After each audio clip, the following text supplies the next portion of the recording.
সাইয়েদনা মুসা আলাইহিস সালাম জিজ্ঞেস করলেন, ইয়া রাব্বি, আল্লাহ আপনার কি ঘুমে ধরে না? আল্লাহ বললেন, কোনো কথা বলা যাবে না, দুইটা গ্লাসের ভেতরে পানি নাও, পানি ভর্তি গ্লাস নিয়ে তুর পাহাড়ের উপরে দাঁড়াও। সাইয়েদনা মুসা আলাইহিস সালাম দাঁড়ালেন। আল্লাহরে আবার জিজ্ঞেস করলেন, আল্লাহ আমি জিজ্ঞেস করলাম কি আর আপনি করতে বললেন কি?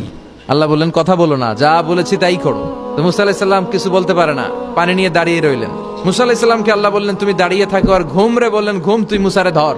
ঘুম যে এবার সাইয়েদনা মুসা আলাইহিস সালামকে ধরেছে। উনি ঘুমের ধাক্কায় আর থাকতে পারেন না, একবার ডানে যায় আরেকবার বায়ে যায়। ঘুমের ধাক্কায় হঠাৎ করে কাত হয়ে পড়ে যায় আর গ্লাসগুলো মাটিতে পড়ে খান খান হয়ে ভেঙে যায়। আল্লাহ ডেকে বললেন, মুসা বেশি কিছু হেফাজতের তো দায়িত্ব দেই নাই, শুধু দুইটা গ্লাস হেফাজতের দায়িত্ব দিয়েছে। ঘুমের কারণে এগুলোর হেফাজত করতে পারো নাই, ভেঙে খান খান হয়ে গিয়েছে।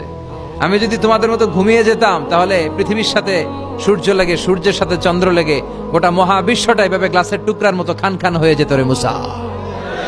এজন্য লা তাখুযুহু সিনাতু ওয়ালা নাওম, আমার ঘুমেও ধরে না, ঘুমের আগে যে তন্দ্রা আসে ওইটাও ধরে না।